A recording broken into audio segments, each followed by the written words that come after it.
Good evening all of you. రాబోయే కాలానికి కాబోయే తెలంగాణ ఆంధ్రప్రదేశ్ రాష్ట్ర ప్రభుత్వ ఉపాధ్యాయ మిత్రులకి శుభ సాయంత్రం మిత్రమా. సో లైవ్లోకి వచ్చే మిత్రులు మన యొక్క వీడియోని కొంచెం చిన్న లైక్ చేస్తూ, దాంతోపాటు మీ విలువైనటువంటి అభిప్రాయాన్ని కామెంట్ రూపంలో తెలియపరుస్తూ, నలుగురికి షేర్ చేస్తూ వచ్చే ప్రయత్నం చేయండి. సో ఇంకా ఈ వీడియో ద్వారా మనకి డిఎస్సి నోటిఫికేషన్ నిమిత్తం 2025లో వచ్చే నోటిఫికేషన్ నిమిత్తం సో ఈరోజు తెలంగాణ వాళ్ళని ఉద్దేశించి మనం ఈ వీడియో చేస్తున్నాం.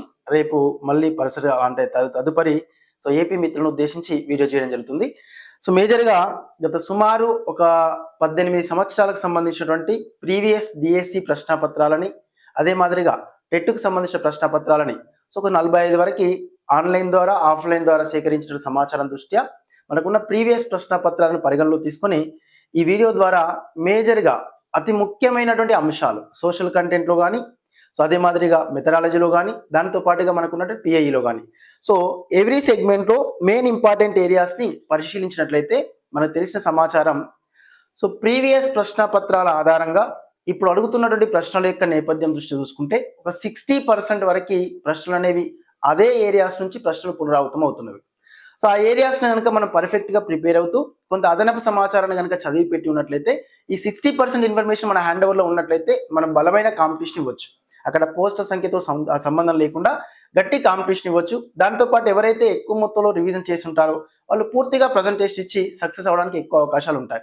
కాబట్టి మీ ప్రిపరేషన్లో ఈ వీడియోలో మనం తెలియపరుస్తున్న అంశాలు సో మనం వరుసగా సెగ్మెంట్ వారిగా డిస్కస్ చేద్దాం. ఎందుకంటే గాబరా డిస్కస్ చేసుకోవడం వల్ల కొంతవరకు స్కిప్ అయ్యే అవకాశం ఉంటుంది. కాబట్టి సో ఫస్ట్ జాగ్రఫీ, తదుపరి హిస్టరీ, తదుపరి ఎకానమీ, తర్వాత సివిక్స్, తర్వాత పిఐ, తర్వాత మెథడాలజీ, ఇలా ఎవ్రీ సెగ్మెంట్లో ప్రీవియస్ ప్రశ్నల ఆధారంగా చేసుకుని ఏ ఏరియాస్ని ఎక్కువ మొత్తంలో ఆయన అడుగుతున్నాడు, ఏ ఏరియాస్ నుంచి ఎక్కువ మొత్తంలో మనం ఫోకస్ పెట్టాలనే అంశాలని డిస్కస్ చేస్తూ పోయే ప్రయత్నం చేద్దాం.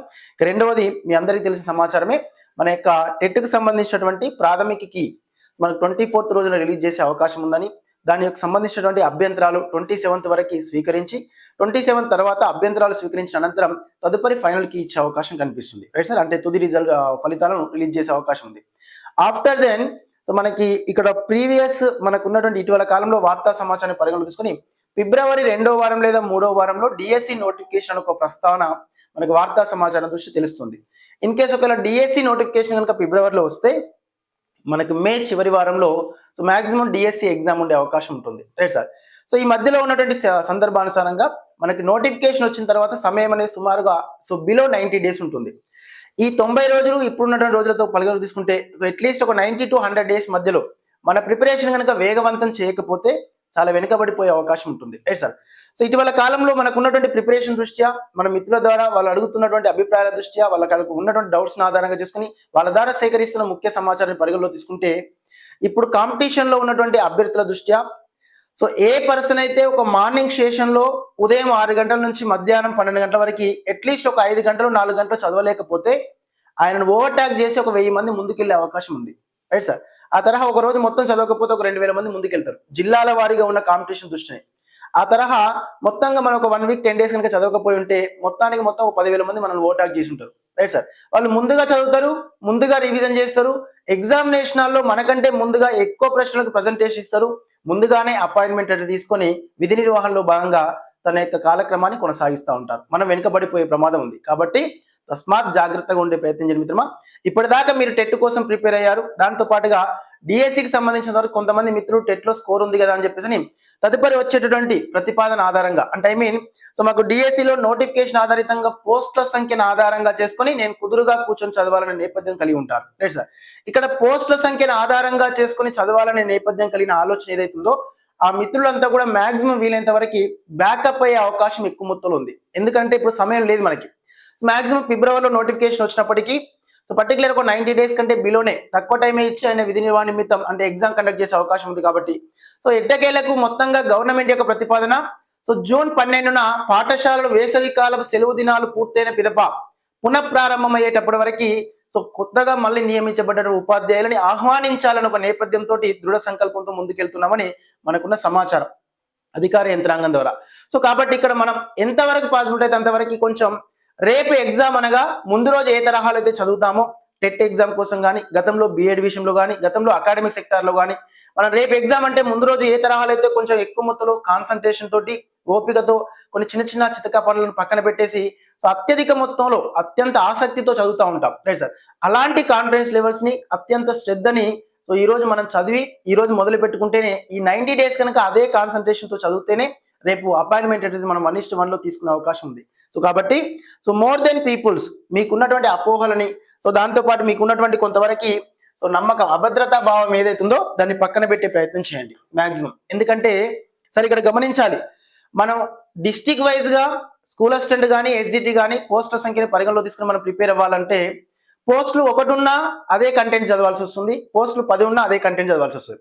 10 పోస్టులు ఉంటే నాకంటూ ఒక పోస్ట్ వచ్చే అవకాశం ఎక్కువ ఉంటుందని ఒక సో మానసిక సంకల్పం, అంటే ఐ మీన్ మనకున్నటువంటి ఒక మానసిక ధైర్యం తప్ప అక్కడ ఒక పోస్ట్ ఉన్నా 2 పోస్టులు ఉన్నా కూడా నువ్వు తప్పకుండా యుద్ధం చేయాల్సిందే. నీ దగ్గర ఉన్న ప్రజెంటేషన్ మొత్తం కంటెంట్ అంతా కూడా ప్రజెంటేషన్ ఇవ్వాల్సిందే.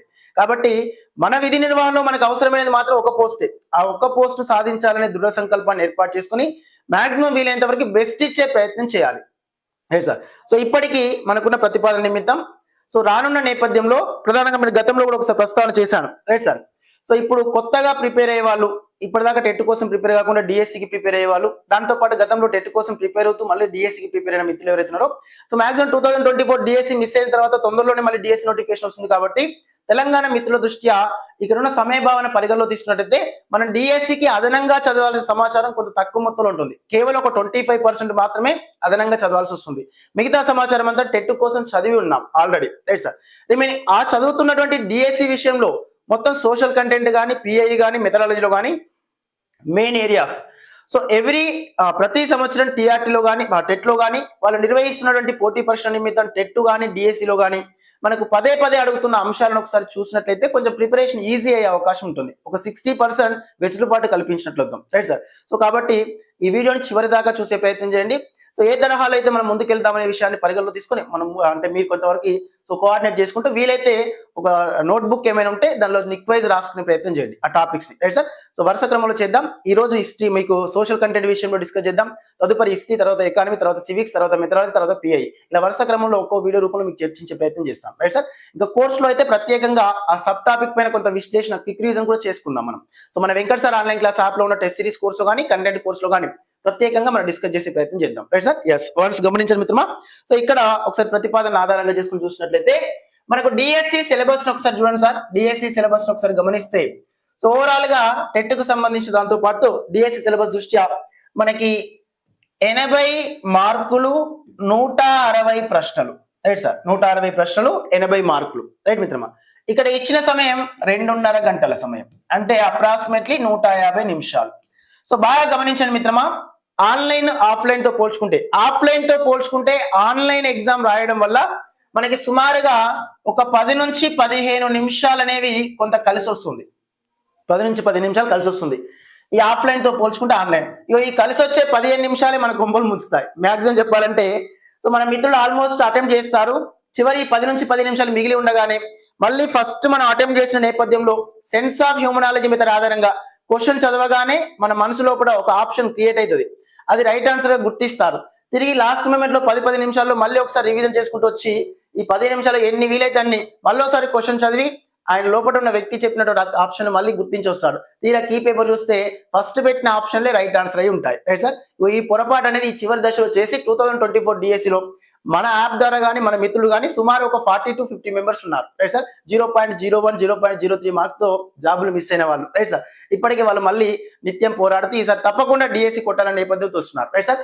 కాబట్టి మనకి ఇక్కడ ఉన్న సమయం దృష్ట్యా సో మాక్సిమం మన క్వశ్చన్ పరంగా చూస్తే ఒక 10 నుంచి 15 సెకండ్ల కాలంలో క్వశ్చన్ చదువుతాం మనం, రైట్ సార్. క్వశ్చన్ చదవగానే అర్థమైపోతుంది, 10 నుంచి 15 సెకండ్ల కాలంలో క్వశ్చన్ చదువుతాం, అర్థమైపోతుంది. మాక్సిమం చెప్పాలంటే సోషల్ కంటెంట్ విషయంలో, డిఎస్సి సోషల్ విషయంలో, ఇక మ్యాథమెటిక్స్ వాళ్ళకంటే కొంచెం కష్టం. కాకపోతే ఇక్కడ 10 నుంచి 15 సెకండ్లు అర్థమవుతుంది. ఏమని అర్థమవుతుంది? ఆ క్వశ్చన్ కి ఆన్సర్ మన దగ్గర ఉందా లేదా అన్న విషయం అర్థమవుతుంది. ఉంటేనేమో నో ప్రాబ్లం, లేకపోతే ఏం చేస్తాం సార్, నెక్స్ట్ క్వశ్చన్ కి ప్రమోట్ కావాలి. ఇది main concept, right sir. So first 10 నుంచి 15 సెకండ్ల కాలంలో క్వశ్చన్ అర్థం చేసుకుంటాం, ఆన్సర్ తెలిస్తే గుర్తిస్తాం, లేని వల్ల వేరే క్వశ్చన్ పాస్ అవుట్ అవుతాం. ఇలా ఆన్సర్ తెలిస్తే కూడా గుర్తించే విధానం మాక్సిమం తీసుకుంటే ఒక 30 నుంచి 45 సెకండ్ల లోపే క్వశ్చన్ ఆన్సర్ తీసుకోవాలి, రైట్ సార్. ఒక 30 to 45 seconds లోపే ఆన్సర్ గుర్తిస్తేనే ఇన్ టైంలో మనం 150 క్వశ్చన్స్ డిస్కస్ చేయగలం, 160 క్వశ్చన్ డిస్కస్ చేయగలుగుతాం, అంటే ఐ మీన్ ప్రజెంటేషన్ ఇవ్వగలుగుతాం. ఈ 160 ప్రశ్నలు ప్రజెంటేషన్ ఇవ్వాలంటే ఈచ్ వన్ క్వశ్చన్ ఒక 30 నుంచి 45 సెకండ్ల కాలంలో మాత్రమే మనం చదివి అర్థం చేసుకుని ఆన్సర్ గుర్తించే క్యాపబిలిటీ ఉండాలి. Right sir. ఇలా తక్కువ టైంలో ఎక్కువ మొత్తంలో ఆన్సర్ గుర్తించే ప్రయత్నం కలిగి ఉండాలి. దానికోసం మాక్సిమం వీలైనంత వరకు ఒక కంటెంట్ ఈ సిలబస్ షీట్ లో ఉన్న టాపిక్స్ ఏవైతున్నాయో అట్లీస్ట్ ఒక 5 to 6 టైమ్స్ రివిజన్ కావాలి. మోర్ దెన్ ప్రాక్టీస్ పేపర్ చేయాలి. అది మీరు బయట ఎక్కడైనా చేయండి, నోట్బుక్ ఆధారంగా కానీ, లేదా మిత్రుల ద్వారా కానీ, లేదా మన Venkata sir online class app లో ఏర్పాటు చేసిన టెస్ట్ సిరీస్ కానీ ఎక్కడైనా చేయండి. మొత్తం మీద అయితే ప్రాక్టీస్ చేస్తేనే ఈ తక్కువ టైంలో మన ప్రజెంటేషన్ ఇవ్వచ్చు. సంవత్సరాల తరబడి ప్రిపేర్ అవుతాం మనం. 2 సంవత్సరాలు, 3 సంవత్సరాలు, 6 నెలలు, 3 నెలలు మనం ఎంతకాలం ప్రిపేర్ అయినా మనకు సర్వీస్ రావడం రాకపోవడం అనేది ఎగ్జామినేషన్ హాల్లో ఉన్న ఈ 2.5 గంటలు మన హెల్తీ అట్మాస్ఫియర్ తో ప్రజెంటేషన్ ఇచ్చే విధానం బట్టి డిపెండ్ అయి ఉంటుంది. సో కాబట్టి ఈ ఒక్క విషయాన్ని పరిగణలో తీసుకోవాలి మిత్రమా. ఒకటి 10 to 15 seconds క్వశ్చన్ అర్థమవుతుంది, మనకు ఆన్సర్ తెలిస్తే ప్రజెంటేషన్ ఇస్తాం, లేదంటే వేరే క్వశ్చన్ ప్రమోట్ అవుతాం. ప్రమోట్ చేసిన క్వశ్చన్ దృష్ట్యా ఆన్సర్ తెలిసిన దానికి ఇంకొక 10 నుంచి 20 సెకండ్ల కాలం టైం కేటాయించి మొత్తం అట్లీస్ట్ ఓ 45 seconds కంటే ముందే ఆన్సర్ గుర్తించాలి, వేరే క్వశ్చన్కి వెళ్ళిపోవాలి. ఇది మెయిన్ మనం చేయాల్సింది. ఇలా ఇన్ టైంలో క్వశ్చన్లకు ఆన్సర్ చేసుకుంటూ పోతున్నాం, ఆల్మోస్ట్ ప్రజెంటేషన్ ఇస్తున్నాం. ఇది time sequence, time management. Right మిత్రమా. అట్లీస్ట్ మన యొక్క సిలబస్ ఇప్పుడు మనం చూస్తున్న డిఎస్సి సిలబస్ ఒక 5 to 6 టైమ్స్ రివిజన్ కావాలి, 5 to 6 టైమ్స్ రివిజన్ కావాలి. మోర్ దెన్ ప్రాక్టీస్ పేపర్స్ ఉండాలి. ఉపాధ్యాయుని యొక్క ప్రాథమిక ధర్మమే అది. Right sir. ఫస్ట్ ప్రణాళిక, తర్వాత అదే మాదిరి చూసినట్లయితే పునఃపరిశీలన. Right sir. ప్రణాళికతో పరిశీలించుకుంటూ ముందుకెళ్తేనే మన ఆటోమేటిక్ గా సక్సెస్ అయ్యే అవకాశాలు ఎక్కువ మొత్తంలో ఉంటాయి. Right sir. ఇక్కడ గమనించాలి మిత్రమా, ఇచ్చిన ప్రతిపాదనల ఆధారంగా చేసుకుని మనకు ఉన్నటువంటి సమయం దృష్ట్యా మనకి డిఎస్సి సిలబస్ లోపల ఓవరాల్ గా చూసినట్లయితే ఒకటి current affairs, segment 1 current affairs. ఇక్కడ 20 ప్రశ్నలు ఉన్నవి, 10 మార్కులు ఉన్నవి. బాగా గమనించాలి. అంటే ఎస్సీకి సంబంధించి స్కూల్ అసిస్టెంట్ మ్యాథమెటిక్స్ వాళ్ళు కానీ, స్కూల్ అసిస్టెంట్ సైన్స్ వాళ్ళు ఎవరైతే ఉన్నారో వాళ్ళకి ఈ జీకే పరంగా చదువుతున్నప్పుడు కరెంట్ అఫైర్స్ నుంచి ఒక 10 క్వశ్చన్లు వస్తాయి, జీకే పరంగా ఒక 10 క్వశ్చన్లు వస్తున్నాయి. కానీ ఈ కరెంట్ అఫైర్స్ నుంచి వచ్చే 10 క్వశ్చన్లు అందరం చదవాల్సిందే. అంతర్జాతీయ అంశాలు, జాతీయ అంశాలు, ప్రాంతీయ అంశాలని ఈ అన్ని అంశాల దృష్ట్యా ప్రజల్లో బాగా పబ్లిసిటీ అయ్యి ప్రాచుర్యం ఎక్కువ మొత్తంలో పొంది ప్రజల్లో ఏ అంశాలైతే ఎక్కువ మొత్తంలో పబ్లిసిటీ అవుతాయో ఆ అంశాల నుంచి ఎక్కువ మొత్తంలో ప్రశ్నలు వచ్చే అవకాశం ఉంటుంది. కరెంట్ అఫైర్స్ కి బ్యాక్ బోన్ ఏంటంటే పబ్లిసిటీ. పబ్లిసిటీ ఆధారితంగా ఉండి ప్రపంచవ్యాప్తంగా, దేశవ్యాప్తంగా, రాష్ట్ర వ్యాప్తంగా ఏ అంశాలైతే ఎక్కువ మొత్తంలో పబ్లిసిటీ అయి ఉంటాయో ఆ అంశాలనే ప్రాథమికంగా చేసుకుని ఆయన క్వశ్చన్ అడిగే అవకాశం ఉంటుంది. మనం రాయబోతున్న సిబిటి ఎగ్జామ్ ఆన్లైన్ ఎగ్జామ్ కాబట్టి ఒకసారి అడిగిన అంశాలు అదే ఏరియా నుంచి రావచ్చు, రాకపోవచ్చు. కాబట్టి ప్రజలలో ఎక్కువ మొత్తంలో పబ్లిసిటీ అయిన అంశాలని పరిగణలో తీసుకోవాలి. సో మాక్సిమం అంతర్జాతీయ అంశాలు అనగానే సుమారు ఒక 1 year ని ప్రామాణికంగా తీసుకోవాలి. జాతీయ అంశాలు అనగానే ఒక 9 నెలలను ప్రామాణికంగా తీసుకోవాలి. రాష్ట్రీయ అంశాలు అనగానే ఒక 6 నెలలను ప్రామాణికంగా తీసుకోవాలి. Right sir. రిమైనింగ్ 12, 9, 6 మర్చిపోదు మిత్రమా. అంతర్జాతీయ అంశాలు సంవత్సరం, జాతీయ అంశాలు అయితే 9 నెలలు, రాష్ట్రీయ అంశాలు అయితే 6 నెలలను ప్రామాణికంగా తీసుకొని ప్రిపేర్ అవ్వాలి. రిమైనింగ్ ఇంకో 10 క్వశ్చన్లు జీకే పరంగా ఉన్నాయి కదా. ఈ జీకే పరంగా ఉన్న 10 క్వశ్చన్లలో స్కూల్ అసిస్టెంట్ సోషల్ వాళ్ళకి జాగ్రఫీలో జీకే ఉంటుంది, హిస్టరీలో జీకే ఉంటుంది, సివిక్స్ లో ఉంటుంది, ఎకనామిక్స్ లో ఉంటుంది. అలాంటి జీకే పరంగా సోషల్ కు సంబంధించిన జీకే ప్రశ్నలు ఒక 5 నుంచి 6 ప్రశ్నలు వస్తాయి. దాంతో పాటు కంప్లీట్ సైన్స్ అండ్ టెక్నాలజీకి సంబంధించినవి, బయాలజికల్ సైన్స్, ఫిజికల్ సైన్స్ సంబంధించిన అంశాల దృష్ట్యా కొంతవరకు జాతీయ భావనతో కూడిన అంశాలు ప్రధానంగా చూస్తే లాస్ట్ టైం ప్రీవియస్ ఇయర్ మనకు సో జాతీయ గీతం, జాతీయ గేయం, దాంతో పాటు రాష్ట్రీయ గీతం, రాష్ట్రీయ గేయం, సో ప్రతిజ్ఞ, ఇలాంటి అంశాల దృష్ట్యా ఒక ప్రశ్న వచ్చే అవకాశం కనిపిస్తుంది. Right sir. రిమైనింగ్ కొంతవరకు సోషల్లో ఉన్నటువంటి జీకే ప్రశ్నలతో పాటుగా సైన్స్ నుంచి, సైన్స్ అండ్ టెక్నాలజీ నుంచి కొంత వార్తా సమాచారం దృష్ట్యా కరెంట్ ఇష్యూస్ ఆధారంగా చేసుకుని కొన్ని ప్రశ్నలు అడిగే అవకాశం ఉంటుంది. విటమిన్లు, రక్త వర్గాలు, అదే మాదిరిగా వ్యాధులు, వైరస్లు, అదే తరహాలోనే ఖనిజాలకు సంబంధించిన అంశాలు, లోహాలు, అలోహాలు, అర్ధలోహాలు, సైన్స్ అండ్ టెక్నాలజీలో ఇస్రోకి సంబంధించిన ప్రతిపాదనలు, కొత్తగా ఏమైనా ప్రజల్లోకి ప్రవేశపెట్టబడి బాగా గుర్తింపు పొందిన అంశాలు, ఇలాంటివి ఓవరాల్ గా జీకే పరంగా అడుగుతున్నారు. ఇందులో జీకే పరంగా మనకు తెలియకుండా ఒక 5 నుంచి 6 ప్రశ్నలకు సంబంధించిన సమాచారం చదివాం మనం సోషల్ వాళ్ళం. Right sir. కాబట్టి జీకే విషయంలో మనకు తెలియకుండా సోషల్ కంటెంట్ చదువుతున్నప్పుడే 5 నుంచి 6 క్వశ్చన్లు చదివిన సమాచారం చదువుతూ వచ్చాం. కాబట్టి భయపడాల్సిన అవసరం లేదు. జీకే పైన ఎవరైతే ఎక్కువ మొత్తంలో కాన్సన్ట్రేషన్ పెట్టి చదువుతారో వాళ్ళు పప్పులో కాలేసినట్టు లెక్క. ఎందుకంటే సార్ ఇది ఒక మహాసముద్రం. రైట్ మిత్రమా. ఎనీ కాంపిటేటివ్ ఎగ్జామ్, ఏ కాంపిటేటివ్ ఎగ్జామ్ ప్రిపేర్ అయినా కూడా so GK and current affairs అనేవి అతిపెద్ద మహాసముద్రం. మహాసముద్రంలో ఏ నీటి బిందువు మాదిరిగా క్వశ్చన్ అడుగుతారన్న విషయం కూడా క్లారిటీ ఉండదు. కాబట్టి దీనిపైన ఎక్కువ మొత్తంలో కాన్సన్ట్రేషన్ చేయకుండా జాతీయ, అంతర్జాతీయ, రాష్ట్రీయ అంశాలను పరిగణలో తీసుకోండి. గత లాస్ట్ ప్రీవియస్ కాలంలో అడిగిన ఒక 5 నుంచి 8 ప్రీవియస్ ప్రశ్న పత్రాలు చూడండి. ఏ ప్రశ్న పత్రం పర్లేదు. సో పబ్లిక్ సర్వీస్ కమిషన్ దృష్ట్యా కానీ, సెలక్షన్ కమిటీ ఆధారంగా కానీ, రిక్రూట్మెంట్ బోర్డు ఆధారంగా కానీ కరెంట్ అఫైర్స్ అంటే ఏ తరహాలో అడుగుతున్నారు అనే విషయం ప్రీవియస్ ప్రశ్నలు చూడండి. మీ లోపల ఉన్న వ్యక్తి మనకు అవగాహన కలుగుతుంది. వాడే చెప్తాడు, ఓహో ఈ ఏరియాస్ నుంచి ప్రీవియస్ గతంలో ప్రశ్నలు వచ్చినాయి అంటే మళ్ళీ ఈ ఏరియాస్ మనం చదవాలి అనే విషయం. Right sir. కాబట్టి వాటి పరిగణలో తీసుకోండి, డిస్కస్ చేసుకుంటూ పోయే ప్రయత్నం చేయొచ్చు. Right sir. రిమైనింగ్ జీకే పరంగా 10 క్వశ్చన్లు వస్తే ఆ 10 క్వశ్చన్లో సోషల్ వల్ల మనకు ఆల్మోస్ట్ సోషల్ కంటెంట్ నుంచి ఒక 5 నుంచి 6 క్వశ్చన్లు హ్యాండ్ ఓవర్ అవుతుంది. మిగతా రిమైనింగ్ 4 నుంచి 5 ప్రశ్నలు ఏవైతున్నాయో అవి సైన్స్ ని ఆధారంగా చేసుకుని డిస్కస్ చేయాల్సి వస్తుంది. ఒకటి ప్రమాణాలకు సంబంధించినవి అంటే యూనిట్స్ సంబంధించినవి, దాంతో పాటు పరికరాలకు సంబంధించిన అంశాలు అంటే కెమికల్ రసాయన శాస్త్రంలో కానీ అదే మాదిరిగా భౌతిక శాస్త్రంలో లాస్ట్ టైం ప్రీవియస్ కాలంలో మనం అడిగాడు. సో ఆర్ద్రతను కొలిసేటటువంటి పరికరం ఏదని చెప్పేసి, రిమైనింగ్ రక్త పీడనాన్ని కొలిసేటటువంటి పరికరం ఏదని స్పిగ్మో మానోమీటర్ లో రక్త పీడనం యొక్క మానవుని యొక్క రక్త పీడనం విలువ, దాంతో పాటు మానవుని యొక్క రక్తం యొక్క pH వాల్యూ పొటెన్షియల్ హైడ్రోజన్స్ అని పేర్కొంటాం. pH ప్రమాణాన్ని ఎస్పీ సొరెన్సన్ గుర్తించాడు. pH వాల్యూ 0.0 నుంచి 6.9 వరకు ఉంటే యాసిడ్ స్వభావం అని, 7.1 నుంచి 14.0 వరకు ఉంటే బేస్ స్వభావం అని, క్షార స్వభావం అని, 7.0 ఉంటే తటస్థం అని చెప్పేసి. Right sir. ఈ తరహా విలువలను కూడా ప్రీవియస్ స్టేట్ లో అడిగాడు, డిఎస్సి లో అడిగాడు. అదే తరహా ఇక్కడ మనం గుర్తుపెట్టుకునే ప్రయత్నం చేయాలి. సైన్స్ నుంచి మనం కొంతవరకు అవగాహన కలిగి పెట్టుకోవచ్చు ప్రీవియస్ ప్రశ్న పత్రాల దృష్ట్యా. కాబట్టి జీకే పరంగా కొంచెం ఎక్కువ మొత్తంలో గాబరా పడకి కంగార పడకుండా సో డైలీ న్యూస్ పేపర్ పరిగణలో తీసుకోండి, ఇచ్చిన ప్రతిపాదన పరిగణలో తీసుకొని మనం ముందుకెళ్ళే ప్రయత్నం చేద్దాం. రిమైనింగ్ పిఐఈ రైట్ మిత్రమా. ఎస్, ఒక్కసారి గమనించండి సార్. ప్రశ్నలు అడిగేటటువంటి సరళి మారింది తప్ప ప్రశ్న అడుగుతున్నటువంటి ప్రాంతం మారలేదు. అంటే ప్రశ్న అడుగుతున్న అంశాలు మారలేదు అనమాట. సో మెయిన్ టాపిక్స్ అవే. సో బాగా గమనించండి, ప్రీవియస్ ప్రశ్న పత్రాలు తిరిగేయండి ఒకసారి. మన యొక్క మిత్రులు సహచరులు రాసినటువంటి పాఠ్య పుస్తకాలను కూడా ఒకసారి గమనించండి, చూడండి. అక్కడ చూస్తే ఈ పిఐకి సంబంధించినటువంటి అంశాల పరంగా ఇక్కడ 20 ప్రశ్నలు 10 మార్కులకు గాను ఉంటే ఈ 20 ప్రశ్నల్లో సుమారు ఒక 14 నుంచి 16 ప్రశ్నలు ప్రీవియస్ ప్రశ్నల నుంచి వచ్చినాయి సార్. అదే ఏరియాస్ నుంచి వచ్చినవి.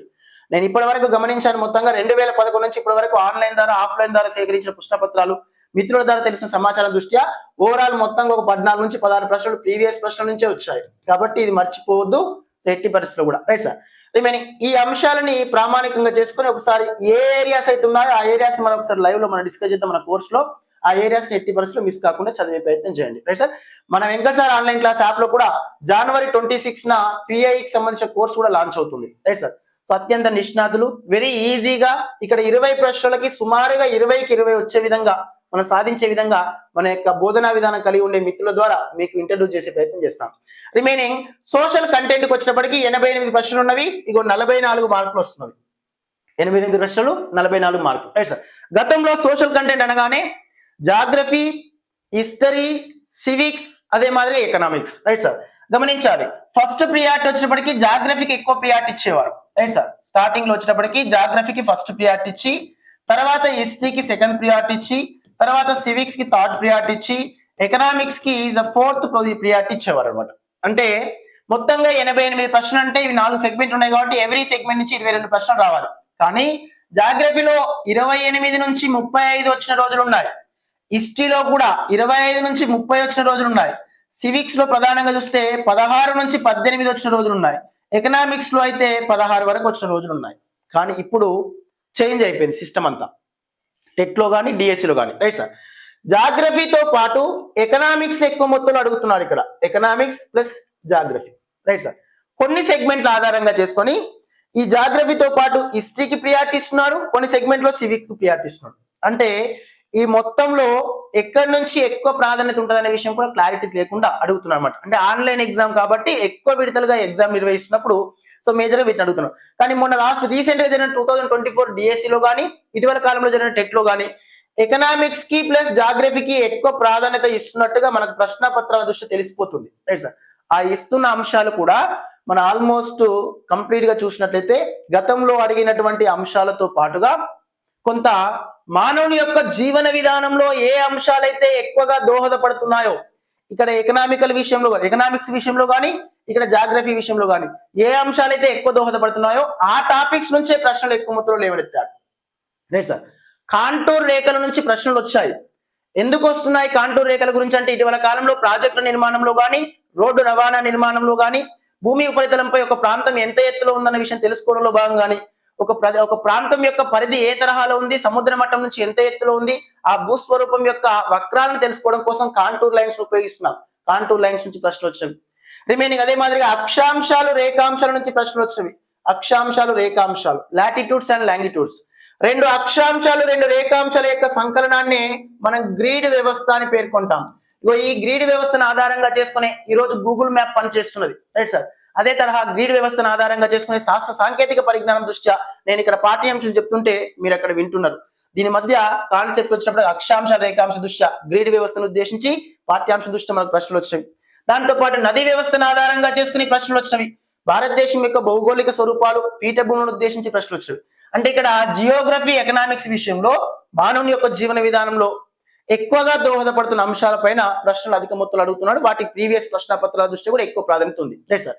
రిమైనింగ్ ఈ 4 సెగ్మెంట్లో మిత్రమా వన్స్ మనం ఒకవేళ పరిగణలో తీసుకుని మన యొక్క డిస్కషన్ లో భాగంగా ఏ అంశాలైతే ఎక్కువ మొత్తంలో ప్రాధాన్యత ఉన్నాయో ప్రీవియస్ ప్రశ్నల దృష్టి చూస్తే ఒక 80% ఏరియాస్ ప్రీవియస్ ప్రశ్నపత్రాల నుంచే వస్తున్నాయి, రైట్ సార్. గమనించండి సార్, నేను మీరు చెప్పింది వాస్తవమా కాదని తెలుసుకోవడం కోసం మీరు ఒక పని చేయండి సార్. మాక్సిమం వీలైనంత వరకు ఆన్లైన్ ద్వారా మీ యొక్క అంటే సోషల్ మీడియా ద్వారా కానీ బయట ఏమైనా సమాచారం ఉంటే ప్రీవియస్ ప్రశ్న పత్రాలు ఒకసారి తీసుకోండి, బయట నుంచి తీసుకోండి.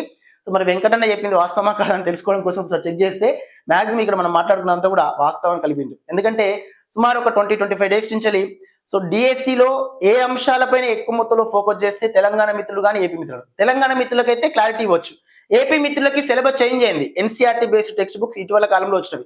అందులో సుమారు ఒక 40% టాపిక్స్ మాత్రమే ప్రీవియస్ ప్రశ్న పత్రాల దృష్ట్యా కన్సిడర్ అవుతున్నవి. మిగతా టాపిక్స్ అన్ని కూడా కొత్తగా వచ్చినవి, రైట్ సార్.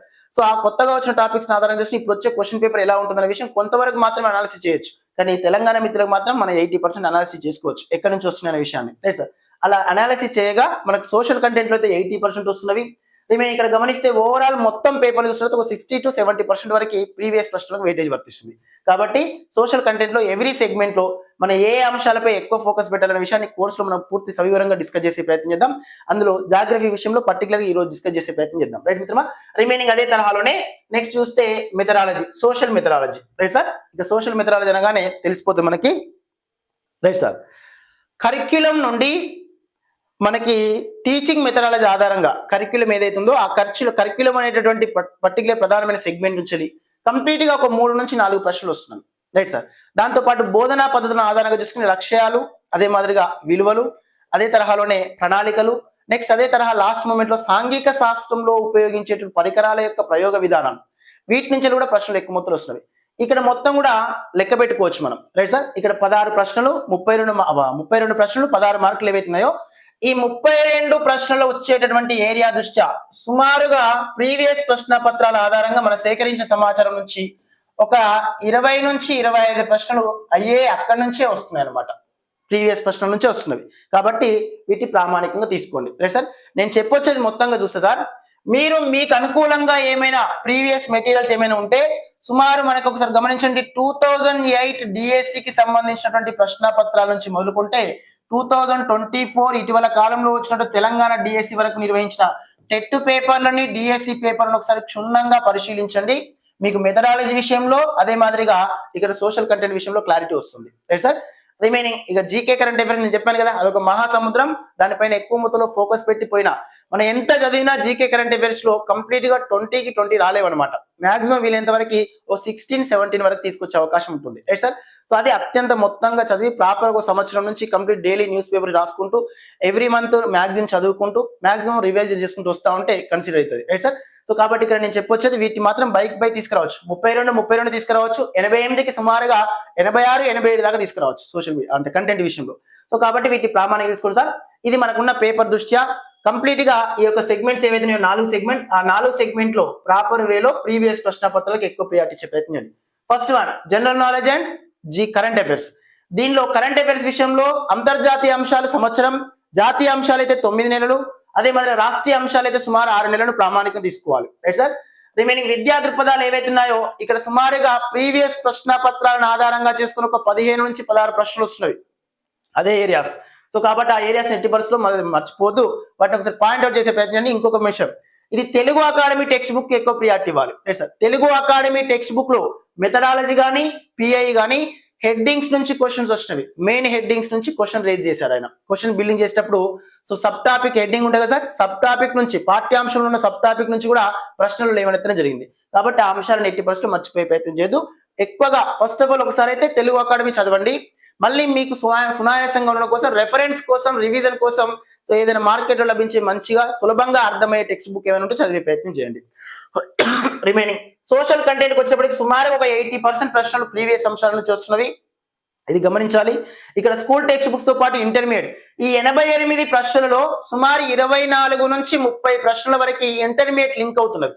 24 నుంచి 30 వరకు.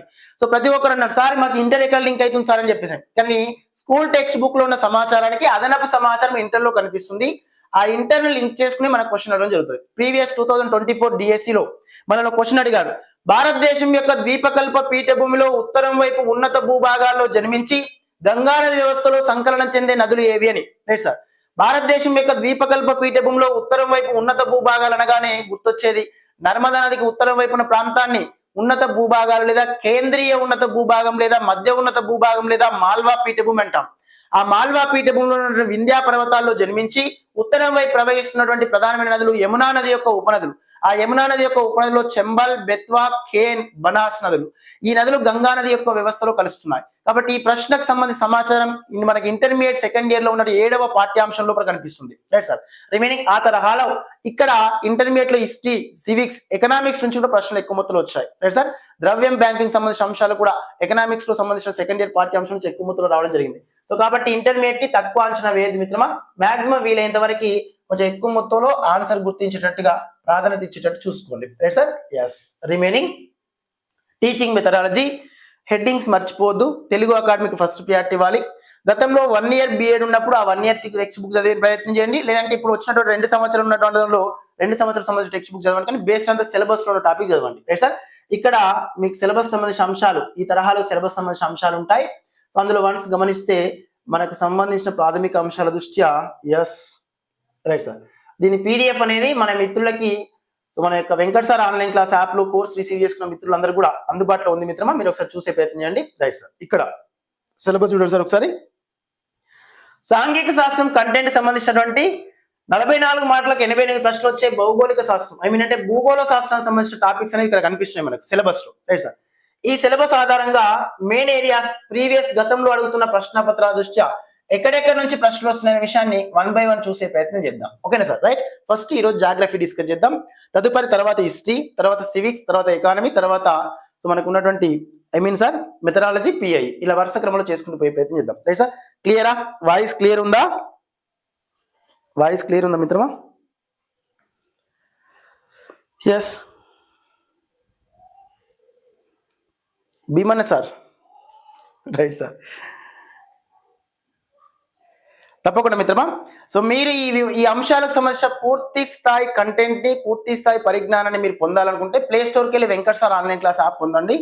యాప్ లో ఉన్న కోర్సులు అంతా కూడా తక్కువ అమౌంట్ తో ఎక్కువ మొత్తంలో ఉపయోగమవుతాయి. టెస్ట్ సిరీస్ కోర్స్ లో 599 రూపీస్ కి ఆఫర్ ప్రైస్ కింద మనకి అన్ని సబ్జెక్టుల పైన టెస్ట్ ఉంటాయి. అప్ టు ఇంటర్మీడియట్ వరకు ప్రాపర్ గా ఉంటుంది. సోషల్ కంటెంట్ టెస్ట్ కి వీడియో ఎక్స్ప్లెనేషన్ కూడా ఉంటుంది ఇంటర్లింక్ చేసుకుంటూ. ఇక రిమైనింగ్ వచ్చేటప్పటికి సోషల్ కంటెంట్ కోర్స్ లో history, civics, economy, geography, intermediate వరకు లైవ్ అండ్ రికార్డ్ క్లాసెస్ ఉంటాయి. ఆ యొక్క పాఠ్యాంశాల్లో ఈ అంశాలు మొత్తం కూడా క్రోడీకరించడం జరుగుతుంది. మన టెస్ట్ సిరీస్ రాసి ప్రతి ఒక్కరు లాస్ట్ టైం సార్ 846 మంది యాప్ లో జాయిన్ అయితే 314 మందికి స్కూల్ అసిస్టెంట్ సోషల్ జాబ్ వచ్చింది. అంటే అర్థం చేసుకోండి ఏ తరహాలో ప్రాధాన్యత ఇచ్చారు, ఏ తరహాలో ప్రజెంటేషన్ ఇచ్చారు అనేది. రైట్ సార్, అక్కడ ప్రజెంటేషన్ ఇవ్వడంలో ప్రధాన ఉద్దేశం ఏంటంటే మనం చేసేటటువంటి మనం చేస్తున్న వర్క్ నిమిత్తం మన మిత్రులకు ఇచ్చే సూచన ప్రకారం. రైట్ సార్, సో ఇక్కడ కూడా పూర్తిగా మీరు ఒకసారి యాప్ లో మనం క్లియర్ అండ్ ట్రాన్స్పరెంట్ డిస్కస్ చేద్దాం మిత్రమా. సో మిత్రులు ఎవరైతే ఉన్నారో యాప్ లో ఉన్న వాళ్ళందరూ కూడా. రైట్ సార్, ఎస్, తప్పకుండా మిత్రమా సెట్ చేసే ప్రయత్నం చేద్దాం. వన్స్ ఎస్, క్లియర్ గా సార్? రైట్. సో కృషి గారు మెథడాలజీకి కంప్లీట్ గా టెక్స్ట్ బుక్ ని అంటే బిఎడ్ కి సంబంధించినటువంటి 2 పుస్తకాలు చదవాలి. సో సునాయాసంగా మార్కెట్ లో ఏమైనా మీకు అర్థవంతంగా ఉన్నటువంటి పుస్తకం చదివినప్పుడు ఇండెక్స్ లో ఉన్న టాపిక్స్ సిలబస్ లో ఉండాలి. దాంతో పాటుగా సునాయాసంగా అర్థవంతంగా ఉంటే సరిపోతుంది. ఆ బుక్ తీసుకుని చదివే ప్రయత్నం చేయొచ్చు. రైట్ సార్, ఎస్, తప్పకుండా మిత్రమా. ఒకసారి గమనించండి సార్, ఇక్కడ ప్రీవియస్ ప్రశ్నల నుంచి ఎక్కువ మొత్తంలో అడిగినటువంటి టాపిక్స్ అంటే ప్రీవియస్ ప్రశ్న పత్రాల దృష్టి అడుగుతున్నవి రేపు డిఎస్సి లో తప్పకుండా అడగబోతున్నవి. మొన్న రీసెంట్ కూడా మనం డిస్కస్ చేసాం వీడియో. సో మీరు కూడా అంతో ఇంతో చూసుండొచ్చు తెలంగాణకు సంబంధించిన టెట్ విషయంలో ఎలాంటి క్వశ్చన్లు వచ్చిన విషయం. రైట్ సార్, గమనించండి. ఈ టాపిక్స్ మాత్రం మర్చిపోదు మిత్రమా, మాక్సిమం వీళ్ళంతా రాసి ప్రయత్నం చేయండి. ఒకసారి చూడండి సార్. ఎస్, ఇక్కడ మనకు ఉన్నటువంటి పాఠ్యాంశాలను ఆధారంగా చేసుకుని మనం చూస్తే పటాలకు సంబంధించినటువంటి అంశాలు 6వ తరగతి 7వ తరగతి 8వ తరగతి పాఠ్య పుస్తకం లోపల పటాలను తయారు చేయడం, అర్థం చేసుకోవడం, విశ్లేషణ. రైట్ సార్, ఈ పాఠ్యాంశం దృష్ట్యా రీసెంట్ గా ప్రీవియస్ డిఎస్సిలో కానీ టెట్ లో కానీ అడుగుతున్న ప్రతిపాదన దృష్ట్యా ఒకటి దిక్కులకు సంబంధించిన అంశాల నుంచి ప్రశ్నలు వచ్చినవి. దిక్కులకు సంబంధించిన అంశాల నుంచి ప్రశ్నలు వచ్చినవి. అందులో వన్స్ ఒకసారి గమనిస్తే దిక్కులకు సంబంధించిన ప్రశ్నలు ఏ తరహాలో వచ్చాయి సార్, మరి మేము ఏ విధంగా గుర్తుపెట్టుకోవాలి దిక్కులకు సంబంధించిన అంశాలను అనగానే. సో వన్స్ ఒకసారి గమనించిన మిత్రమా, దిక్కులకు సంబంధించిన అంశాల నుంచి ఆయన అడుగుతున్నటువంటి ప్రశ్నల పరంగా ప్రీవియస్ డిఎస్సిలో కానీ టెట్ లో కానీ ఒకసారి చూసినట్లయితే రైట్ మిత్రమా, ఒకసారి గమనించండి సార్. ఎస్, చూస్తే హైదరాబాద్ ప్రాంతానికి గోవా ఏ దిశలో ఉంది అన్నాడు. గోవా ఏ దిశలో ఉంది? హైదరాబాద్ కి గోవా ఏ దిశలో ఉంది అని అంటే హైదరాబాద్ దృష్ట్యా హైదరాబాద్ ని సాపేక్షంగా తీసుకొని ఆ చెప్పినటువంటి ప్రాంతాన్ని సరిపోల్ చూసినప్పుడు మన హైదరాబాద్ కి కుడి చేతి భాగమేమో తూర్పు, పై భాగమేమో ఉత్తరం, కింది భాగం దక్షిణం, ఇగో ఎడమ చేతి భాగాన్ని పడమర అన్నాం. హైదరాబాద్ కి గోవా ఎటువైపు ఏంటంటే పడమర వైపున విస్తరించింది. రైట్ సార్, రిమైనింగ్ అదే తరహా ఇంకో క్వశ్చన్ అడిగారు. సో ఒక రైలు షిల్లాంగ్ మేఘాలయ రాష్ట్రంలో ఉన్నటువంటి షిల్లాంగ్ చేరింది. అస్సాం రాష్ట్రంలోని దిస్పూర్ నుండి షిల్లాంగ్ కు చేరింది. రైట్ సార్, అస్సాం రాష్ట్రంలో ప్రారంభమై అస్సాంలోని దిస్పూర్ లో ప్రారంభమై షిల్లాంగ్ వైపు ప్రయాణిస్తుంది. రైలు ప్రారంభ స్థానానికి ప్రయాణ దిశ అనేది ఎటువైపున కొనసాగుతుంది అన్నాడు. ఇక్కడ అస్సాం రాష్ట్రంలోని దిస్పూర్ లో ప్రారంభమైంది ట్రైన్. రైట్ సార్, దిస్పూర్ లో ప్రారంభమై మేఘాలయ రాష్ట్రంలోని షిల్లాంగ్ వైపు పోతుంది. ఇది ప్రారంభ స్థానానికి ఇప్పుడు ప్రయాణిస్తున్నటువంటి ట్రైను ఏ దిశలో ఉంది అన్నాడు. ప్రారంభ స్థానం అంటే ఇక్కడ పైన కనిపిస్తుంది సార్, ఇక కింద ఉండేది మేఘాలయ రాష్ట్రంలోని షిల్లాంగ్. రైట్ సార్, ఈ షిల్లాంగ్ వైపు వస్తున్నది అంటే ప్రారంభ స్థానానికి ట్రైన్ ఎటువైపున కనిపిస్తుంది అంటే దక్షిణం వైపున విస్తరిస్తుంది. ఎటువైపున సార్? దక్షిణం వైపున. ఈ రెండు ప్రశ్నలతో పాటుగా సో అదే మాదిరిగా మరో క్వశ్చన్ అడిగారు ఇటీవల కాలంలో. రైట్ సార్, సో ఇక్కడ ఒక ట్రైన్ వచ్చేటప్పటికి ఉత్తరప్రదేశ్ రాష్ట్రంలోని లక్నోలో ప్రారంభమై మొదటగా చెన్నై చేరుకుంది. మొదటగా కలకత్తా చేరుకున్నది. కలకత్తా నుండి తిరిగి భోపాల్ చేరుకున్నది. సో ప్రస్తుతం ట్రైను నిలిచి ఉన్న ట్రైను ప్రారంభ స్థానం దృష్ట్యా ఎటువైపున కలదు అన్నాడు. రైట్ సార్, ఉత్తరప్రదేశ్ రాష్ట్రంలోని లక్నోలో ప్రారంభమైన ట్రైన్ మొదటగా కలకత్తాకు చేరుకున్నది. తిరిగి కలకత్తా నుండి మధ్యప్రదేశ్ రాష్ట్రంలోని భోపాల్కు వచ్చింది. రైట్ సార్, నిలిచి ఉన్నటువంటి ట్రైన్ నిలిచి ఉన్న ట్రైన్ ప్రారంభ స్థానానికి ఏ దిశలో ఉంది అన్నాడు. ఇగో లక్నోలో ప్రారంభమైంది కాబట్టి మరి ప్రారంభ స్థానానికి ఏ దిశలో ఉందనంటే ఈ పైన ఉన్నటువంటి దిక్కులని ఇగో ఇక్కడ ప్రధాన దిక్కులని పేర్కొన్నాం మనం. ఇలా ఉన్నటువంటి వీటి ప్రధాన దిక్కులు ఒకటి తూర్పు, పడమర, ఉత్తరము, దక్షిణం. వీటి మధ్యలో ఉండే వాటిని ప్రధానంగా చూస్తే ఈ కార్డినల్ పాయింట్స్ మధ్యలో ఉండే వాటిని సో ఇక్కడ గమనించినట్లయితే మధ్యస్థ దిక్కులని పేర్కొన్నాం. ఈ మధ్యస్థ దిక్కులలో ఈశాన్యము, ఆగ్నేయము, నైరుతి, వాయువ్యం, north east, south east, south west, north west. Right sir, ఇందులో ఆప్షన్ దృష్ట్యా అక్కడ ఇచ్చిన ఆప్షన్ ప్రీవియస్ ప్రశ్నపత్రం చూస్తే ఇగో ఈ ప్రారంభ స్థానానికి అక్కడ నిలిచి ఉన్నటువంటి ట్రైన్ ఏ దిశ వైపు ఉందయ్యా అంటే గమనించండి సార్, ఇక్కడ నైరుతి దిశ వైపు కనిపిస్తుంది. ఇగో నైరుతి వైపు ఉందనే విషయం గుర్తుపెట్టుకోవాలి. అంటే తెలంగాణ పటం పైన కానీ భారతదేశ పటం పైన కానీ అవగాహన కలిగి ఉండాలి. అదే తరహాలోనే ఈ దిక్కుల పైన కూడా అవగాహన ఉండాలి. దిక్కులు తెలియకపోతే డిఎస్సి పర్పస్ లో కానీ టెట్ పర్పస్ లో కానీ రేపు ఆల్ కాంపిటేటివ్ ఎగ్జామ్ దృష్ట్యా కానీ సో జనరల్ విధంగా మనకు డైరెక్షన్స్ అండ్ రీజనింగ్ లో కూడా కొన్ని క్వశ్చన్స్ వస్తాయి. రైట్ సార్, సో మనకి సోమేశ్వర్ అనే వ్యక్తి తను ప్రారంభమైన స్థానం నుంచి సో కుడివైపుకి 5 కిలోమీటర్లు, ఎడమవైపు తిరిగి 5 కిలోమీటర్లు, తిరిగి కుడివైపుకు 10 కిలోమీటర్లు ప్రయాణించిన ప్రారంభ స్థానానికి ఏ దిశలో ఎంత దూరంలో ఉన్నాడు అంటాడు. అప్పుడు ఆయన తిరిగినప్పుడే మనం తిరగాలి. ఏం తిరగకపోతే కుడివైపు ఎడమవైపు అన్నప్పుడు దిక్కులు సరిగా తెలియకపోతే ఏ దిక్కు లేకుండా ఒక క్వశ్చన్ పోయే అవకాశం ఉంటుంది. కాబట్టి ఇక్కడ గమనించే ప్రయత్నం చేద్దామా. భారతదేశానికి సంబంధించినటువంటి మ్యాప్ ను ఒకసారి, దాంతో పాటు తెలంగాణ రాష్ట్రానికి సంబంధించిన మ్యాప్ ను ఒకసారి చూసే ప్రయత్నం చేయండి మ్యాప్ పాయింటింగ్ ఆధారంగా డైరెక్షన్ దృష్ట్యా. రైట్ సార్, రిమైనింగ్ ఇదే పటాలకు సంబంధించిన అంశాల పైన ఒకటి స్కేలుకు సంబంధించిన టాపిక్ పైన ప్రశ్న వస్తుంది. స్కేల్ అనగానే రెండు బిందువుల మధ్య ఉన్నటువంటి దూరం, వాస్తవ దూరాల మధ్య దూరానికి సాపేక్ష నిష్పత్తిని ప్రధానంగా స్కేల్ అని పేర్కొంటాం. రైట్ సార్, ఇక్కడ పటంలో చూపించినటువంటి రెండు బిందువుల మధ్య దూరానికి సో భూమి ఉపరితలంపై రెండు ప్రాంతాల మధ్య ఉన్న దూరానికి గల నిష్పత్తి ఏదైతే ఉందో దాని స్కేల్ అని పేర్కొంటాం. ఆ స్కేలు పటంలో ఇచ్చి ప్రకటన స్కేల్ ఎంత అని అడగొచ్చు, ప్రకటన స్కేల్ ఇచ్చి బిందువుల మధ్య దూరం ఎంత అని అడగొచ్చు. కాబట్టి కొంతవరకు స్కేల్ విషయంలో కూడా ప్రశ్నలు వస్తున్నవి, అది గమనించే ప్రయత్నం చేయాలి. నెక్స్ట్ రిమైనింగ్ కాంటూర్ రేఖల గురించి ప్రశ్నలు వస్తున్నవి. ఏంటి సార్? Contour lines. ఇగో ఈ కాంటూర్ రేఖలు అనగానే గుర్తుపెట్టుకోవాలి మిత్రమా. సో భూమి ఉపరితలంపై భూస్వరూపాల యొక్క వక్రతలను గుర్తించడం కోసం, భూస్వరూపాల యొక్క స్వభావాన్ని గుర్తించడం కోసం కాంటూర్ లైన్స్ గుర్తిస్తాం. కాంటూర్ లైన్స్ అంటేనే ప్రధానంగా సమానమైన భూమి ఉపరితలంపై సమానమైన ఎత్తులు కలుపుతూ గీసిన రేఖలనే సమోన్నత రేఖలు లేదా వీటిని ఐసో లైన్స్ లేదా కాంటూర్ లైన్స్ అంటాం. వీటిని ఆకార రేఖలని పేర్కొంటాం.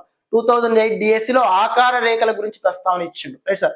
తదుపరి తర్వాత ప్రీవియస్ 2008 టీఆర్టీ లో కూడా ఆకార రేఖలు అన్నాడు. ఇక్కడ ఐసో లైన్స్ అని లేదు, కాంటూర్ రేఖలు అని లేదు, సమోన్నత రేఖలు అని లేదు. కానీ రీసెంట్ గా 2024-2025 టెట్ విషయంలో మన తెలంగాణ రాష్ట్ర మిత్రులకి కాంటూర్ రేఖల పైన 3 సెగ్మెంట్లో ప్రశ్న వచ్చింది, రైట్ సార్. రిమైనింగ్ కాంటూర్ రేఖలు ఎప్పుడైనా కూడా వంకర టింకరగా ఉంటాయి కానీ ఖండించుకోవు. కాంటూర్ రేఖల మధ్య దూరం అనేది వాలి ఎక్కువగా ఉంటే దూరం తక్కువగా ఉంటుంది, వాలు తక్కువగా ఉంటే దూరం ఎక్కువగా ఉంటుంది, రైట్ సార్. రిమైనింగ్ ఆ తరహా కాంటూర్ రేఖల గురించి అడిగాడు. దాంతో పాటు మీన్ సీ లెవెల్, ఇది అబ్రివేషన్ అడిగాడు. మీన్ సీ లెవెల్ సముద్ర మట్టం యొక్క అబ్రివేషన్ అడిగాడు. సముద్ర మట్టాన్ని 0 మీటర్ గా తీసుకుంటాం. మన ఎవరెస్ట్ పర్వత శిఖరం ఎత్తును కొలవడంలో భాగంగా ఆధార ప్రాంతంగా బేస్ ఏరియాగా సముద్ర మట్టంగా చెన్నై ప్రాంతాన్ని తీసుకున్నాడు. సో 1802వ సంవత్సరంలో లాంబటన్ అనే శాస్త్రవేత్త, రైట్ సార్. లాంబటన్ సర్వేక్షణ అంటే పూర్తిగా భారతదేశం యొక్క భూభాగాల పైన సర్వేక్షణ ప్రారంభించిన వ్యక్తి మనకు లాంబటన్ అయితే, ఆ సర్వేక్షణ పూర్తి చేసిన వ్యక్తి ఎవరెస్ట్ అని పేర్కొనొచ్చు. ఆ తరహా మీన్ సీ లెవెల్ ప్రపంచవ్యాప్తంగా సమానంగా ఉంటుంది. సముద్ర మట్టం దృష్టికి మీన్ సీ లెవెల్ యొక్క అబ్రివేషన్ గురించి అడిగాడు. దాంతో పాటు మనకు ఉన్నటువంటి పటాలను ఆధారంగా చేసుకుని ఇక్కడ ఇచ్చిన ప్రతిపాదన ఆధారంగా చేసుకున్నట్లయితే పటాల దృష్ట్యా పటాల యొక్క రకాల గురించి అడిగాడు. ఆ పటాల యొక్క రకాలలో భౌతిక పటాలు, దాంతో పాటుగా రాజకీయ పటాలు, నెక్స్ట్ అదే తరహాలోనే చారిత్రక పటాలు, నెక్స్ట్ విషయ నిర్దేశిత పటాలు. ఇగో ఈ ఏరియాస్ నుంచి ప్రశ్న వచ్చింది, రైట్ సార్. పలుమార్లు పదే అడుగుతున్నాడు. ఈ 4గిట్లో ఎక్కువ దేని గురించి వచ్చింది సార్ అంటే భౌతిక పటాల గురించి ప్రశ్నలు వచ్చినాయి, రైట్ సార్. దాంతో పాటు కొంతవరకు చిహ్నాలు ఉన్నాయి, సాంప్రదాయక చిహ్నాలు, రైట్ సార్. ఈ చిహ్నాల నుంచి గతంలో ఎక్కువ అడిగిండు ప్రీవియస్ డిఎస్సీలలో. ఇటీవల కాలంలో డిఎస్సీలో అయితే ఈ రంగుల గురించి అడుగుతున్నాడు, ముఖ్యంగా రంగుల గురించి అడుగుతున్నాడు. రంగులను, చిహ్నాలను ఈ పటాలకు సంబంధించినటువంటి పాఠ్యాంశాన్ని మెథడాలజీ కూడా లింక్ చేసుకుని అడుగుతున్నాడు. మెథడాలజీ లింక్ చేస్తూ క్వశ్చన్లు రేజ్ చేయడం జరుగుతుంది, రైట్ సార్. ఇది గమనించే ప్రయత్నం చేయాలి, రైట్ మిత్రమా. ఎస్, రిమైనింగ్ ఆ తరహాలోనే నెక్స్ట్ ఇక్కడ గమనిస్తే పటాలకు సంబంధించిన అంశాల దృష్టి. వీటితో పాటుగా సర్వే ఆఫ్ ఇండియా, ఇగో ఈ ప్రతిపాదన మిత్రమా. ఈ రోజు భారతదేశం యొక్క స్థలాకృతి పటాలను ఎవరు తయారు చేస్తున్నారంటే survey of India. Survey of India ప్రధాన కేంద్ర కార్యాలయం డెహ్రాడూన్ లో ఉంది. సర్వే ఆఫ్ ఇండియాని 1767వ సంవత్సరంలో ఏర్పాటు చేసిన 1776వ సంవత్సరంలో ఇది ఏమైంది సార్ మనకి అమల్లోకి వచ్చింది. మొట్టమొదటిగా సర్వే ఆఫ్ ఇండియాకి డైరెక్టర్ జనరల్ గా ఉన్న వ్యక్తి జేమ్స్ రన్నెల్ అనే పేరుతో గుర్తించాం. ఈ జేమ్స్ రన్నెల్ ని భారతదేశం యొక్క భూగోళ శాస్త్ర పితామహుడు అన్నాం, ఫాదర్ ఆఫ్ ఇండియన్ జాగ్రఫీగా పేర్కొన్నాం. సో ఆ తరహా పటాలకు సంబంధించిన అంశాల దృష్ట్యా ఈ టాపిక్స్ దిక్కులు, స్కేలు, చిహ్నాలు, రంగులు, పటాల యొక్క రకాలు, దాంతో పాటు కాంటూర్ రేఖలు, అదే మాదిరిగా సముద్ర మట్టం అనేటటువంటి టాపిక్ దృష్ట్యా ఇక్కడ పటాలలో ఉన్నటువంటి తయారు చేసిన విధానం దృష్ట్యా చారిత్రక నేపథ్యం ఉన్నటువంటి సుమేరియన్లు తయారు చేసిన పటాలు, బాబిలోనియన్లు తయారు చేసిన పటాలు, గ్రీకులు తయారు చేసిన పటాలు, అందులో ఎకాటియస్, అనాక్సిమిండర్, ఆల్ ఇద్రసి, ఎవరు సార్ ఆల్ ఇద్రసి.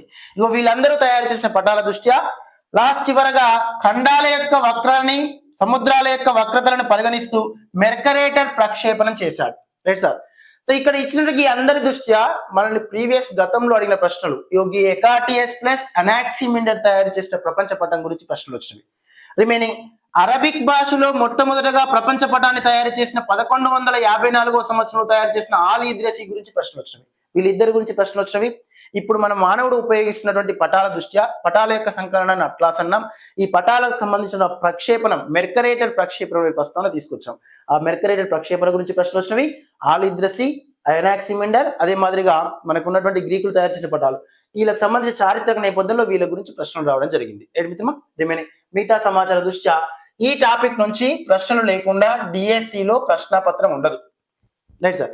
దీనికి సంబంధించిన సమాచారం ఇంటర్మీడియట్ లో మళ్ళీ మనకు కరదీపికలో వస్తుంది అనమాట. Right sir. 10th క్లాస్ లో బారిస్టార్ పార్వతీశం అని ఎట్లయితే ఒక నవల ఉండేదో ఆ తరహాలో ఒక ఉపవాచకం లాగా ఇందులో వస్తుంది మళ్ళీ సమాచారం. Right sir. అక్కడ నుంచి ప్రశ్నలు లేవనెత్తడం జరుగుతుంది. నెక్స్ట్ రిమైనింగ్ సౌర కుటుంబము మరియు భూమి. సౌర కుటుంబం మరియు భూమి లోపల ముఖ్యంగా గ్రహాలు, ఈ గ్రహాల యొక్క ప్రత్యేకతలు, ముఖ్యంగా గ్రహాల యొక్క ప్రత్యేకతలు. అందులో ఎక్కువగా అడుగుతున్నది శుక్రుని గురించి, వరుణుని గురించి. శుక్రుడు, వరుణుడు ముఖ్యమైనటువంటి గ్రహాల దృష్ట్యా. రిమైనింగ్ గ్రహ శకలాలు ఏ గ్రహాల మధ్యలో విస్తరించున్నాయి. అదే తరహాలోనే కొంతవరకు సూర్యుని నుంచి వరుస క్రమంలో గ్రహాలు, ఆ గ్రహాల దృష్ట్యా మళ్ళీ అంతర్గ్రహాలు, బాహ్య గ్రహాలు, టెరిస్టోరియల్ ప్లానెట్స్, జోవియట్ ప్లానెట్స్, వాటి యొక్క ధర్మాలు ఏమున్నాయి. రిమైనింగ్ మన భూమికి సంబంధించిన ప్రాథమిక ధర్మాలు, భూమికి ఉన్నటువంటి ప్రత్యేకతలు ఏమున్నాయి. సో రీసెంట్ గా అత్యంత గరిష్ట సాంద్రత కలిగిన గ్రహంగా భూమిని పేర్కొన్నాం, తక్కువ సాంద్రత కలిగిన గ్రహంగా శనిని పేర్కొన్నాం. అంతర్గ్రహాలంటే మనకు బృహస్పతి గ్రహానికి, అంగార గ్రహానికి మధ్యలో క్యూపియర్ బెల్ట్ ఉంటుంది. అంటే గ్రహ శకలాల బెల్ట్ ఉంటుంది.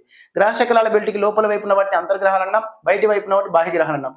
బాహ్య గ్రహాలు పరిమాణంలో పెద్దవిగా ఉంటవి, వాయు స్వరూపాలుగా ఉంటాయి, తక్కువ ఉష్ణోగ్రత ఉంటుంది, తక్కువ మొత్తంలోనే వేడిగా ఉంటుంది. అంటే తక్కువ ఉష్ణోగ్రత నమోదవుతాయి, తక్కువ సాంద్రత కలిగి ఉంటాయి, పరిమాణంలో పెద్దగా ఉంటాయి. సూర్యునికి దూరంగా ఉన్నాయి కాబట్టి పరిమాణం పెద్దగా ఉంటాయి, ఆకర్షించే గుణం తక్కువ ఉంటాయి కాబట్టి.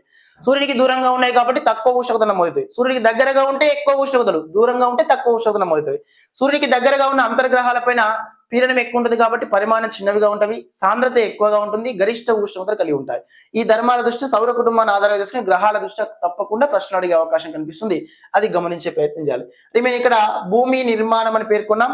ఈ భూమి నిర్మాణానికి సంబంధించిన అంశాలతో పాటుగా భూచలనాలు, భూభ్రమణం, భూ పరిభ్రమణం, అపహేలి, పరహేలి, అపోజి, పరోజి. రిమైన్ ఇక్కడ భూమికి సంబంధించిన అంశాల దృష్ట్యా విషవత్తులు. Right sir. సో మా వసంతకాల విషవత్తు, శరత్కాల విషవత్తు, ఈక్వనెక్స్ అని పేర్కొంటాం. అలాంటి ఈక్వనెక్స్ విషవత్తులకు సంబంధించిన సమాచారం. నెక్స్ట్ అదే తరహాలోనే భూమి ఉపరితలం దృష్ట్యా మనకున్న ప్రాథమిక అంశాలను ఆధారంగా చేసుకుని భూమికి సూర్యునికి మధ్య సగటు దూరం ఎంత, అక్కడ ప్రమాణాలను ఆధారంగా చేసుకుని ప్రశ్నలు అడగడం జరుగుతుంది. రిమైనింగ్ ఎక్లిప్స్, సూర్యగ్రహణం, చంద్రగ్రహణం, వీటిని ఆధారంగా చేసుకుని ప్రశ్నలు లేవనెత్తడం జరుగుతుంది. Right sir. ముఖ్యంగా విషవత్తుల గురించి, ఉత్తరాయణంతం, దక్షిణాయనంతం, దాంతో పాటు భూమి ఉపరితలం దృష్ట్యా భూభ్రమణం, భూ పరిభ్రమణం, భూభ్రమణం వల్ల కలిగే ఫలితాలు, భూ పరిభ్రమణం వల్ల కలిగే ఫలితాలు. Right sir. రిమైనింగ్ ఈ భూమి ఉపరితలంపై మానవుని యొక్క జీవన విధానంలో భాగంగా ఒక ప్రాంతం యొక్క శీతోష్ణి, ఒక ప్రాంతం యొక్క ఉనికిని చాటుకోవడం కోసం అక్షాంశాల, రేఖాంశాల యొక్క ప్రస్తావన. ఈ అక్షాంశాల, రేఖాంశాల యొక్క ప్రస్తావన, అందులో రేఖాంశాలను ఉద్దేశించి సమయ వ్యత్యాసం గుర్తించడం, సమయాన్ని కనుక్కోవడం, అక్షాంశాల ఆధారంగా కర్కట రేఖ, మకర రేఖ, భూమధ్య రేఖ, ఈ 3 ప్రధాన అక్షాంశాలు పోతున్నటువంటి దేశాలు, ఖండాలు గుర్తుపెట్టుకోవాలి. Right sir. ఇక్కడ నుంచి ప్రీవియస్ ప్రశ్నలు పదే రేజ్ అవ్వడం జరుగుతుంది. ఇది గమనించే ప్రయత్నం చేయాలి. రైట్ మిత్రమా. రిమైనింగ్ భూమి యొక్క అంతర్గత నిర్మాణం, ఇక్కడ శిలలు అని పేర్కొన్నాం. So most very important. భూమి అంతర్నిర్మాణంలో భూపటలం, భూప్రావారం, భూకేంద్రక మండలం, వాటి యొక్క సాంద్రతలు, వాటికి సంబంధించిన ప్రాథమిక అంశాలు. రిమైనింగ్ శిలలకు సంబంధించిన అంశాల దృష్ట్యా ప్రధానంగా మనకు ఉన్నటువంటి అగ్నిశిలలు మళ్ళీ మారుతున్న స్వభావాలను ఆధారంగా చేసుకుని అంతర్గత శిలలని పేర్కొంటాం. సో వాటిలోనే మళ్ళీ బహిర్గత శిలలని పేర్కొంటాం. దాంతో పాటు శిలలు ఒక రూపం నుంచి మరొక రూపంలో మారుతున్న రూపాంతర శిలల గురించి, షిఫ్ట్ శిలల గురించి ప్రస్తావన ఉంటుంది. ఇక్కడ శిలల యొక్క స్వభావం గురించి అర్థం కావాలంటే భూమి అంతర్నిర్మాణం తెలుసుకోవాలి. Right sir. మరి భూమి అంతర్నిర్మాణంలో భాగంగానే శిలలకు సంబంధించిన అంశాల దృష్ట్యా ఈ రెండిట్లో ఏదో ఒకటి అడుగుతున్నాడు. అంతర్నిర్మాణం గురించి అడిగినప్పుడు శిలల గురించి అడగడు, శిలల గురించి అడిగితే అంతర్నిర్మాణం గురించి అడగడు. Right sir. రిమైనింగ్ అదే మాదిరిగా ప్రధాన భూస్వరూపాలు. Right sir.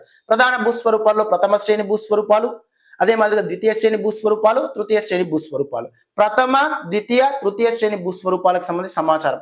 అందులో ముఖ్యంగా గమనించినట్లయితే మనకి ఈ ప్రథమ, ద్వితీయ, తృతీయ శ్రేణి భూస్వరూపాల్లో ఈ ద్వితీయ శ్రేణి భూస్వరూపాలకు సంబంధించిన అంశాలు, తృతీయ శ్రేణి భూస్వరూపాలకు సంబంధించిన అంశాల నుంచి ప్రశ్నలు వస్తున్నాయి. Right sir.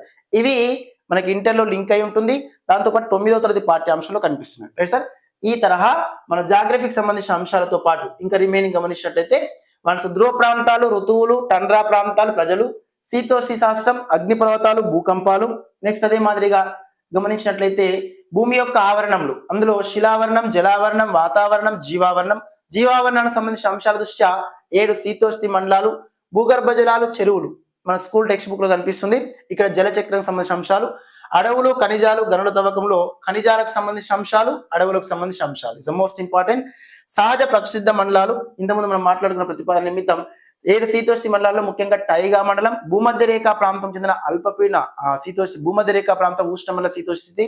రిమైనింగ్ అదే తరహాలోనే గమనించినట్లయితే నెక్స్ట్ ఖండాలలో ఇక్కడ గమనిస్తున్న ఈ యొక్క ఖండాల దృష్ట్యా ముఖ్యంగా ఆఫ్రికా ఖండం, అదే తరహాలోనే ఐరోపా ఖండం, ఈ రెండింటి పైన ఎక్కువ మొత్తంలో ప్రశ్నలు వస్తున్నాయి బేస్డ్ ఆన్ ద సిలబస్ దృష్ట్యా. నెక్స్ట్ రిమైనింగ్ ఇక్కడ భారతదేశం యొక్క భౌగోళిక స్వరూపం, తెలంగాణ రాష్ట్రం యొక్క భౌగోళిక స్వరూపం ప్రత్యేకతగా మనకు 10వ తరగతి పాఠ్యాంశంలో కనిపిస్తుంది. సహజ విపత్తులు, కరెంట్ అఫైర్స్ ఆధారంగా చేసుకుని అడుగుతూ ఉంటాడు. ముఖ్యంగా టర్మినాలజీ పదాలు అంటే సునామీ అనే పదం, సైక్లోన్ అనే పదం, దాంతో పాటుగా మనకు వస్తున్నటువంటి పదాల దృష్టినే ఇక్కడ అంటే విపత్తులకు సంబంధించిన అంశాల దృష్ట్యా భూకంపాలను కొలిసే పరికరాలు, దాంతో పాటు రిక్టార్ స్కేల్ పై ఉన్నటువంటి తీవ్రత ఆధారం చేసుకుని భారతదేశంలో ఉన్నటువంటి భూకంపపు జోన్స్. నెక్స్ట్ ఇక్కడ కృత్రిమ అంటే మానవకారక విపత్తులు, సహసిద్ధమైన విపత్తులు, ప్రకృతికారక విపత్తులు. ఆ విపత్తుల్లో ముఖ్యంగా పదాలను ఆధారంగా చేసుకుని అడగడం జరుగుతుంది. ఈ అన్ని టాపిక్స్ ఆధారంగా చేసుకుని ఎక్కడెక్కడి నుంచి ఎక్కువ మొత్తంలో క్లియర్ అండ్ ట్రాన్స్పరెంట్ గా మనకు ప్రశ్నలు వస్తున్నాయనే విషయాన్ని మనం ఇంకా క్లియర్ గా మన యొక్క కోర్సులో డిస్కస్ చేసే ప్రయత్నం చేద్దాం. సో ఈ తరహా మీరు ప్రీవియస్ ప్రశ్న పత్రాలను ఆధారంగా చేసుకుని ఒక జాగ్రఫీ కాదు మిత్రమా, రిమైనింగ్ అన్ని అంశాలను కూడా కులంకషంగా ఒకసారి తీసుకొని చర్చించుకునే ప్రయత్నం చేయండి. అది మీరు చేసేటటువంటి వర్క్ ను బట్టి డిపెండ్ అవుతుంది. సో మోర్ దెన్ ఎక్కువ మొత్తంలో యూస్ఫుల్ అవుతుంది మీకు, రైట్ సార్? ఎస్, ఇది ఇంకా దీనికి సంబంధించిన ప్రతిపాదనలన్నీ కూడా మన కోర్సులో వివరంగా డిస్కస్ చేద్దాం. సో ప్లే స్టోర్కి వెళ్ళి Venkat sir online class app download చేసుకోండి. యాప్ లో ఉన్నటువంటి కోర్స్ నిమిత్తం so content course, test series course లోపల సోషల్ టెస్ట్ సిరీస్ కోర్స్, ఇది డిఎస్సి వరకు కంప్లీట్ గా మీకు అందుబాటులో ఉంటుంది మిత్రమా. అన్ని సబ్జెక్టుల పైన టెస్ట్ ఉంటుంది. ఇందులో social content test video explanation ఉంటుంది.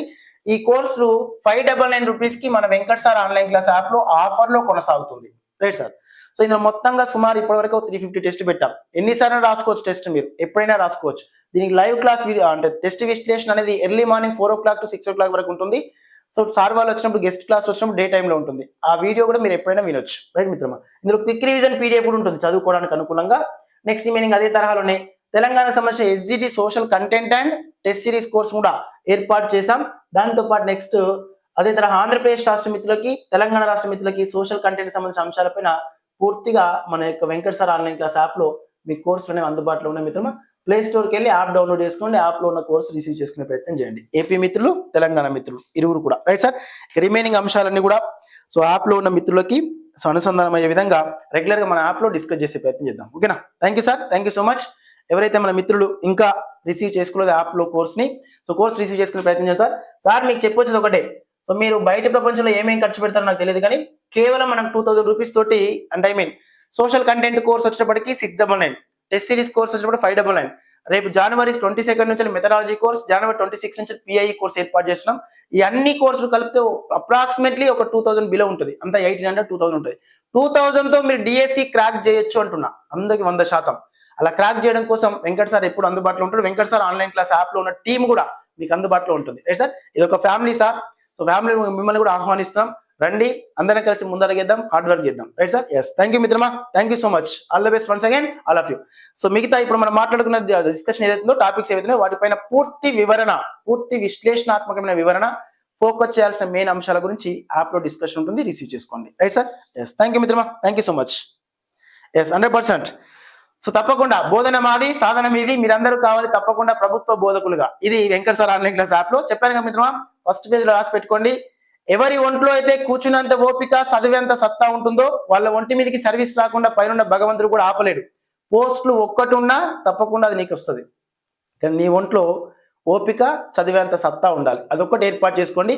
అన్ని రావాలంటే రావు. మన Venkat sir online class app లో సో మీకు అత్యంత అనుకూలంగా, క్లియర్ అండ్ ట్రాన్స్పరెంట్ గా టెక్స్ట్ బుక్ తో పోల్చుకుంటే ఈజీగా అర్థమయ్యే క్విక్ రివిజన్ పీడిఎఫ్ కూడా అందుబాటులో ఉంటుంది.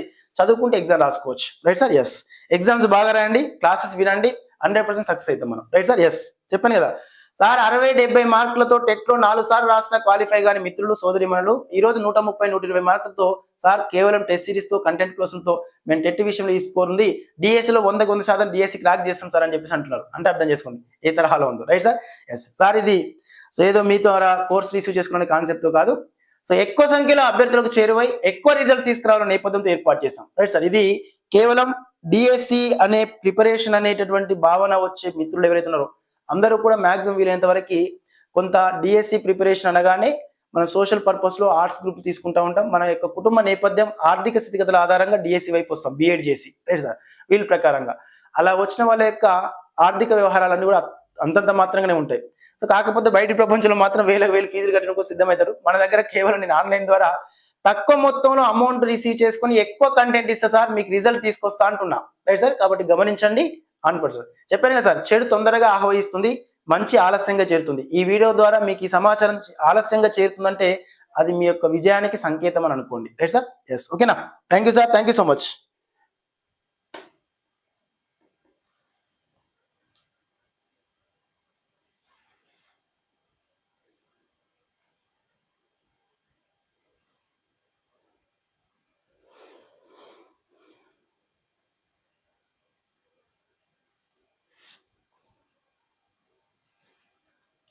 రైట్ సార్, ఎనీవే మిత్రమా, thank you.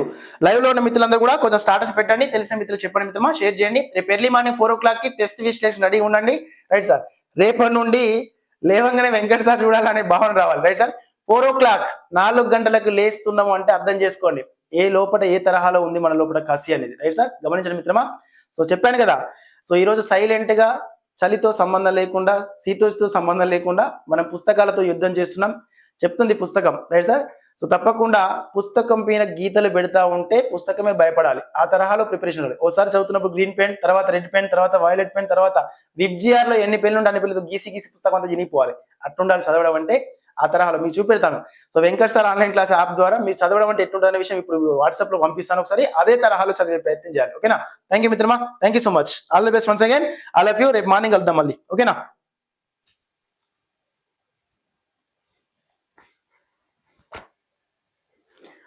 Yes, thank you sir, thank you so much.